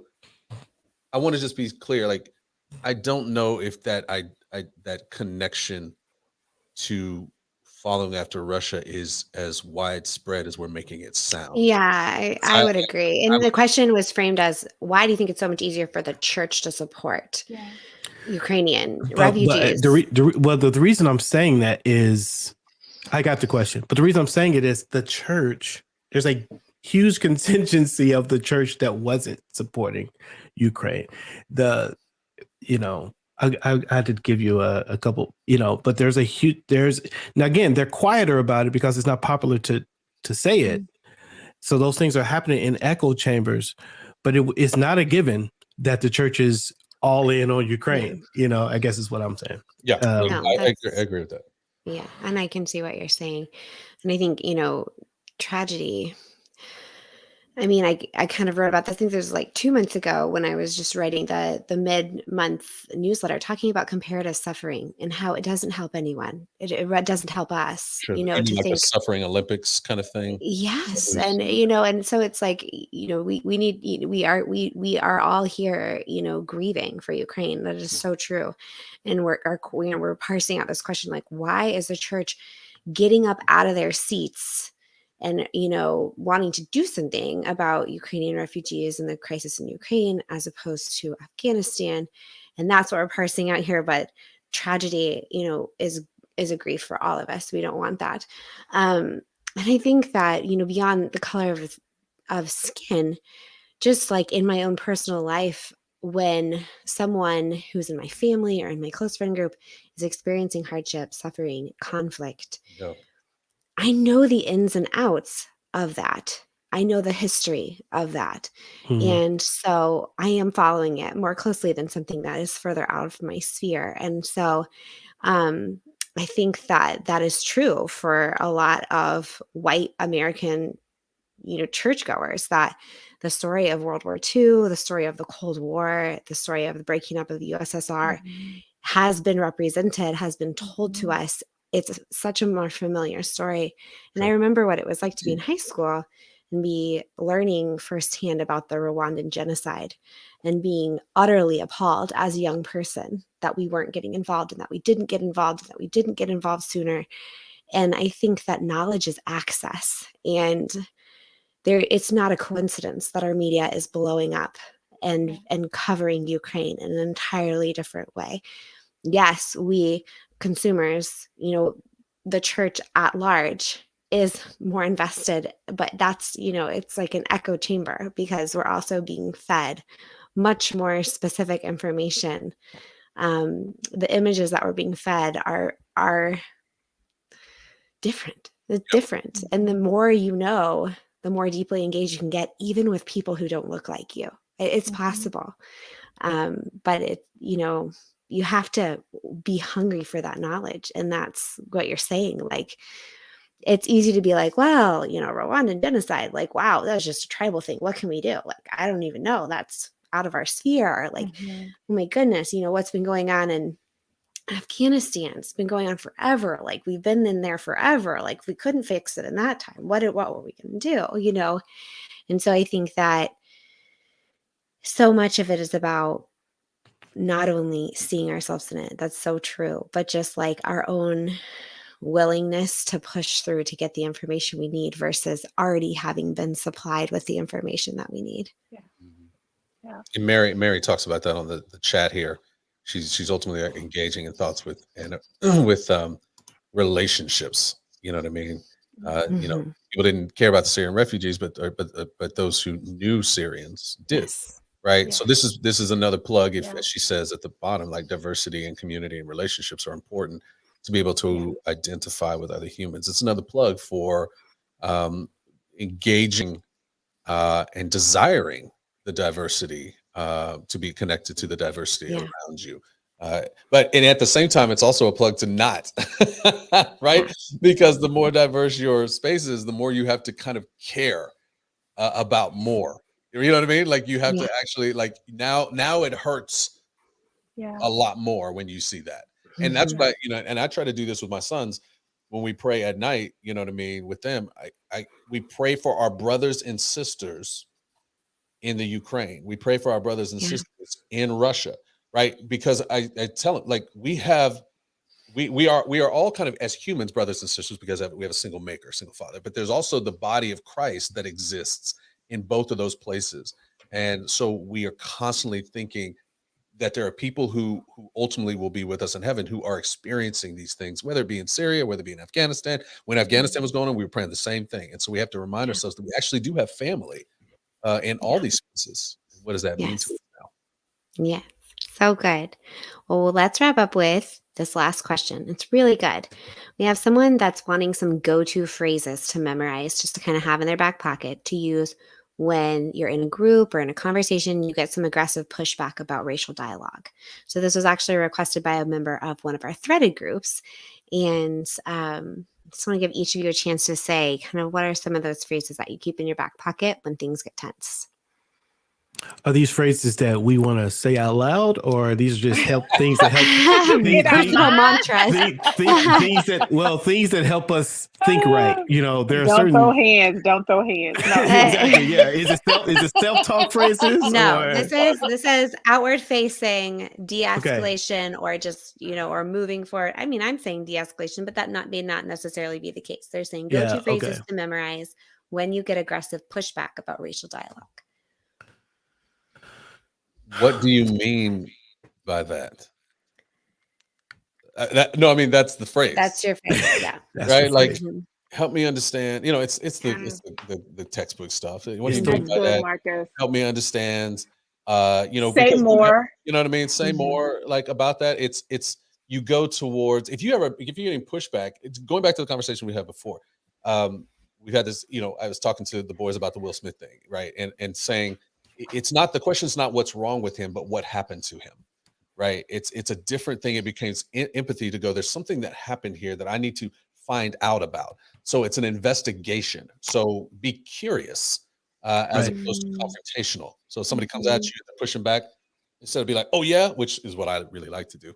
And Adrian, I know you do too, right? Like Right. it's the like, okay, tell me more about that.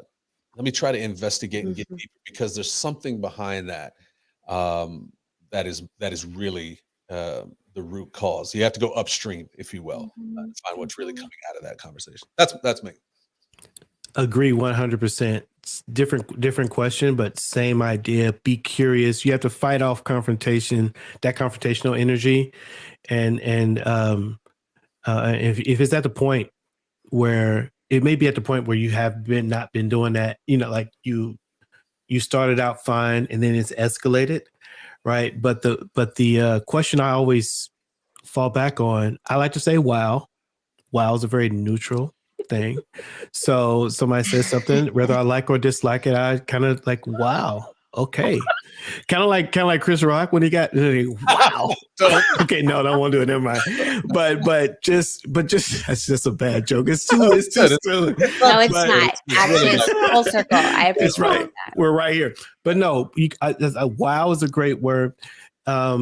Just monitor your eyes, and then the next thing is I like to say, so tell me how you got there. Very similar to what Marcus is talking about, but okay, wow, okay, so tell me how you got there, or I'm trying to follow you. So what you're saying is restate, right? Because Mhm. it's about understanding, and we say this in our training and in other places. This is what I say to my head. Remember, I'm listening for fear, not for fight. And what I'm listening for is what this person might be afraid of. They're either afraid that I think they're dumb, or that I think they're Racist. evil, or I think they're irrational. And their anger isn't even coming from the data. It's coming from the protection of their self-perception of, you must think I'm an idiot, or you must think that I'm this. And so if I can identify okay, this person is worried that I think they're an idiot. Then I can then go into the statement and say, man, it makes a lot of sense based on what you told me after you've answered the question of how'd you get there. Okay, it makes a lot of sense that you could get there. That makes sense. Have you thought about, right? But it's not ever really, and it's really tough, the emotional sort of intelligence or discipline to not allow yourself to really engage fear with fear, but to jump in with that curiosity, try to disarm the fear. I think you're a rational person. I don't think that you're evil. I don't think that whatever it is you can figure out that they're really defending themselves with, and then say, have you thought about? And sometimes you might have to just understand that this is a 3-part conversation and this is only part 1. So you're just going to get a little bit of what you got to say in, and then you say, okay, man, well, maybe we'll talk about this a little bit more later and keep it moving, and tap out, if you will. And that's a good one right there. Yeah. We'll talk. Maybe we can talk about this more another time. Yeah. Because if the emotions are too high, then the rational approach just will not work, and you just might need to go ahead and say, hey, you know what, we might need to hit this at another time. I'm getting and then with that, this is the tactic I use with my wife, actually, so not in a race, but I would say, I'm feeling like I'm not going to be helpful in this conversation right now. So because I'm all riled up, can we just hit this pause button, right? I just need a break for a second. I promise you this is important enough that I'm gonna deal with it. That's my wife. But for them, if you don't feel like you're ready, then it's better to back away and reset. I love the idea of, I love being curious. And I think that anytime we approach any conversation with that true, authentic curiosity, I can't say wow because my face is too transparent, and it's just not going to go well. Like I can see it right now. Wow. Okay. You really just said so. I do find myself saying a lot. Say more about that, because I am curious as to how did we get here. And then I love the idea of, I really just decided or landed on, racism is about fear. And so I'm praying constantly that, that I'm able to speak to the fear and really not make it anything else. And if I stay curious about where that fear started from with you, and I agree, we're probably not going to reach it at the end of this conversation. So it's just that I'm like, that's interesting. Not in a condescending way, but I really want you to say more. I want to hear where you're coming from, and then we can probably pick this up later. But I don't argue with people. The Bible says when you argue with fools, and so I don't argue with people about my worth, about whether or not my ancestors should have been here. I don't argue about whether enslavement was right or wrong. I don't argue about that because it doesn't make sense to me. But I am curious about people when they say, well, this is how it's always been, and it was much better back then. And I'm like, really? Say more about that. Because I'm really curious and interested in to see how we got here. Yeah. And I think we, when we're in these moments, our gender and our race are playing in, and their gender and their race are playing in. So the idea that we can even have like go-to phrases, as alluring as it is, it's not always going to work. And for me, like the majority of the conversations I've been in have been with fellow white people, and then it's escalating. And then there's usually pretty distinct age gap. And, aiming for questions, because I just am like an innately curious person, and I'm in here to know more, has been experienced as she wants to skewer me with my own words. Like she wants me to, sort of like harm myself. With my own words. And so they like, even when I'm asking, tell me more, or tell me what like that was a very distinct, like, tell me what you mean when you say this word, that whatever this phrase is that feels very vague and ambiguous. I think this very loaded. Like, tell me what you mean when you say this. they get really angry and it really escalates quickly. And so, yeah, I think I've had personally a little more luck with what I think I'm hearing you say is, or tell me if I'm hearing you right, that this has been your experience. And then, as best I can, just like thanks for sharing that with me. That gives me some insight here. And, for me, usually when they're escalated, it does need to be like, we'll have to come back to that later, and I'll just say like, I've had pretty different experiences, or I've heard stories that, that lead me to think in a totally different direction. You'll have to let me know if you ever want to talk more about that and give them the option. Like they may not want to hear from me, so Well, that's just been, yeah. I think, and I think that's a really great thing to just articulate too. Is some of this is how do I deal with some of this heat that comes after me? And if you study negotiation, one of the things you recognize is that people don't want to be the villain. So when you articulate aspects of quote unquote villainy, or you say things that show an opposite of what they're doing that they want to aspire to, it helps in getting them to where you want them, right? So what I find myself is sometimes people will come and they'll have a lot of passion and maybe even anger or whatever, and I'll go, wow, and you seem pretty like heated about this, like you're bringing a lot of heat. I don't know, can we have the conversation? I mean, you might need to. I don't know if this is a safe spot, right? And nobody wants to be told that they're not a safe person. So they start to kind of breathe it out a little bit and go, okay, no, it's not, I'm not angry, right? Like, cause that's the thing. Like anger is a bad thing. So they go, I'm not angry. I'm just, what I'm trying to say is, and it immediately goes to that. Or if they're getting angry, it's like, or if they kind of go in a different direction, you go, I really appreciate how kind you are being in this, like how transparent you're being and how authentic you're being in this. And they want to be that. So they start to go to that. So that's kind of an old negotiation piece that I go to as well, is like, I want to name what is happening in the space. And particularly if it's one of those places that people get villainized for, right? Black people always get around anger, you know what I mean?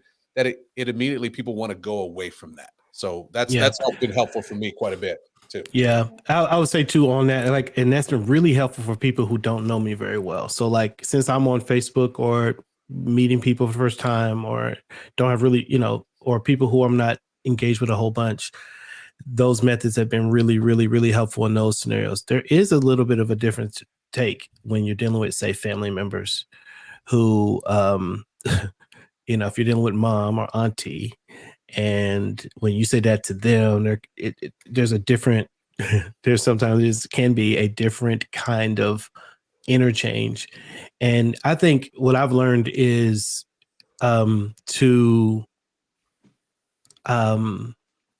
fight for the relationship even before making my point. And so I tap out earlier sometimes with family to make sure, so it's kind of a weird thing. It's not a statement. It's really a frame of thinking. But what I don't want to do is damage the relationship. So what I'm going to do is I am going to let them know that I have a different point of view. So at some point in a conversation, I'm like, well, I'm not sure I'm with you on that. Right. This is what I've been seeing. And if it gets all heated, then I'm looking to go ahead and tap out of that a little bit sooner. They're family, so the likelihood is I'll get the chance to revisit this again, especially if we've got good relational equity, and it just becomes a longer term project than, say, someone who might be coming up to you who you don't know or haven't known for very much or don't talk a whole bunch with. And then I think these tactics we've been talking about work really well in the scenario where you're dealing with someone who's relatively, I don't want to call them stranger, but they're not really, really close to you relationally. Yeah. The tap out, you can't be afraid to tap out, because I know, and the thing that makes you not want to do that is you're like, I need to correct them, because I can't have them going around being a menace with these with these ideas. Like, they're going to spread these terrible ideas, right? And it makes you want you want to do that, and then you don't want to be silent. You don't want to be you want to advocate, and so you're trying to balance advocacy and protecting this relationship, and it could be a tricky thing to do. You just don't have to get everything in one meal. It's so true. even though we tried to get everything in this one conversation, which we do every month. It's Every my single favorite time. conversation Every every time. single month. Hey, and Adrian, we've got the collective on that too. We have That's have right. an actual in our collective. It's $10 a month. We're putting webinars in there that help you deal with some of these things. We did a whole I don't know if it was that wasn't in the collective. It is. Did you talk about tap out? The tap out is, but I was also thinking of we did a conversation around Thanksgiving here that talked about how do you go to your Thanksgiving and how do you Yeah. Oh, it may be in there because I'm slowly. It's here on YouTube. If you're on It is on you YouTube. can- Yeah. So that's right. That's right. Yeah. You can look back on the YouTube channel. But in the collective, we're putting those things in there. How to talk about this, how to have conversation. We do have one on how to have difficult conversations in there with Dr. Daryl Bach, right? So we're feeding that. So if you haven't, I'm Adrian, I'll let you take it at this point. You know what I mean? Collective. I was about to do your job in here, but It is. It's such a beautiful place to be at our collective. It is a monthly membership community where we go deep and we give wonderful support to our members in terms of continual education around racial dialogue and just continually filling ourselves up with great speakers and kind of just rules for the road and also encouragement to keep moving forward when it gets discouraging. So you can check that out at wearethreaded.org/collective. Collective. Thanks, Antoine. and Shantara, I'm putting her on the spot here. She's going to create a webinar for us. Oh, Oh there it is. yes, I love Yes. it. Well, I'm really looking forward to that, and I that Ouch. is so rich. Like when we get to talk every month, and especially when we get to have a guest. So thank you so much, Shantara, for Thank you coming. for having me. This was fun. This was great. I have wanted to any of our viewers to know you can follow Shantara. Do you think that Instagram is best, Shantara? She's at marvelous_Shantara. On Instagram, and she's got this new book coming out in August. Yes, Well, Courageous Discomfort. Supply issues. It's coming out in I know September, it. but it Okay. is coming out. But you can so I'll have to pre-order. come back. Yes, you can Yes. pre-order. You can go to actually have the link in my profile Okay. on Instagram. But yeah, you can pre-order. Yes, so pre-order that because that is more of this great conversation. I can tell, and then we would love to invite you, to go ahead and join our Threaded Collective, and then we also have our Threaded community, which is free to join and has ongoing like Q&A. And great dialogue there too. So you can also check out. We've got so many offerings. Color commentary as well. We gotta give them a plug. As though Marcus isn't already doing it back there behind him. We got color commentary. Yeah. Color commentary. Really There's kind the of logo right there. just kind of really like pushing the envelope every month. It's really good. So if you wanted more, if you're a little feistier, a little bit on the feistier side, you can go over there and hear their latest talks on YouTube. And next month we'll be back hosting another Q&A conversation. So be on the lookout for details. And we're so glad that you guys joined us tonight. All righty. See you later.